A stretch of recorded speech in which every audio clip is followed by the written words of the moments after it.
இப்ப வந்து ஆகஸ்ட் 30ஆம் தேதி வந்து மரங்களின் மாநாடுன்னு ஒண்ணு அறிவிச்சு மாநாடு நடக்கிற இடத்த போய் பார்த்துட்டு மரங்களுக்கு முத்தம் கொடுத்துட்டு மரங்கள்கிட்ட பேசிட்டு வராரு.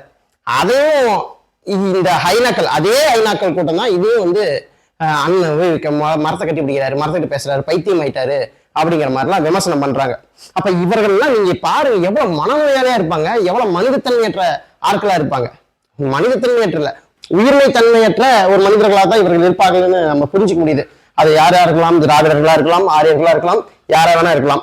அது விஜய் சொல்ற மாதிரி அந்த கும்பலே கூட இருக்கலாம், அணில் கும்பலே கூட இருக்கலாம். அது நமக்கு சொல்றதுக்கு ஒண்ணும் இல்லை. சரி, மரம் வந்து நமக்கு எதுக்கு தேவைப்படுது? மரம் தான் நமக்கு கார்பன் டை ஆக்சைடை உறிஞ்சிக்கிட்டு நாம வாழ்வதற்கான உயிர் வாயுவான ஆக்சிஜனை தருது, சுத்தமான ஆக்சிஜனை தருது. அதனாலதான் நம்ம இன்னும் உயிர் வாழ்ந்துட்டு இருக்கிறோம். இந்த பூமி பந்துல இந்த மாசுகள் வந்து இப்ப கட்டுப்படுத்தப்படுறதுக்கு மரங்கள் ரொம்ப ஒரு முக்கிய காரணியா இருக்கு. சரி, மரங்கள் இது மட்டும் தான் பண்ணுதா? இல்ல, மரங்கள் வந்து பல உயிரினங்களுக்கு ஒரு வாழ்விடமா அமைஞ்சிருக்கு. மரங்கள் வந்து மண்ணை வளமாக்குவதற்கு பயன்படுது, மண்ணை உறுதிப்படுத்துறதுக்கு பயன்படுது. சரி, அது மட்டுமா அப்படின்னால முக்கியமான ஒரு பங்கு வகிக்குது. என்னன்னா, காலநிலை மாற்றம் இருக்குல்ல, அது மரங்களால தான் தீர்மானிக்கப்படுது. மரம் இல்லைன்னா காலநிலை மாற்றம் வந்து துரிதப்படுத்தப்படும். அது என்ன நடக்குது, ஏது நடக்குது, காலநிலை என்ன டக்கு டக்குன்னு மாறுது அப்படின்னு நம்ம பேசுறோம்ல, அதெல்லாம் எதனால? மரங்கள் அழிக்கிறதுனாலதான் நடக்குது.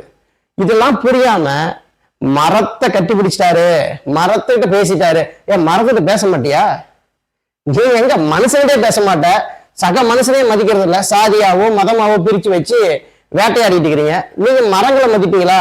மாடுகளை மதிப்பீங்களா? ஏண்டா, மாடை வச்சு கூட்டம் போட்டா RSSன்றது, மரத்தை கட்டி பிடிச்சா பைத்தியக்காரன்றது. நீங்களாம் மனநோயாலே மாறிட்டீங்க. இந்த திராவிட ஆரிய கும்பலெல்லாம் மனநோயாலே மாறிட்டீங்க. உங்களால ஜீரணிக்க முடியல. சீமான் அவர்கள் முன்னெடுத்து வைக்கிற அரசியல் அனைத்து உயிருக்குமாக அரசியலா இருக்குதுன்னு உங்களால் அதை வந்து சகித்துக் கொள்ள முடியாமல் இந்த மாதிரி வெட்டி பேச்சுக்களும் வீண் விமர்சனங்களையும் வைத்து ஓடிக்கொண்டிருக்கிறீங்க. என்ன வைத்தாலும் சரி, நாம் தமிழ் வச்சு முன்னேறிக்கொண்டே தான் இருக்கோம். அனைத்து உயிருக்குமான அரசியலை பேசிக்கொண்டு தான் இருக்கோம். நாம இந்த ஆகஸ்ட் 30ஆம் தேதி நடக்க இருக்கிற இந்த மரங்களின் மாநாட்டுக்கு அணியமாகவும் சுற்றுச்சூழலை பேணி காப்போம்.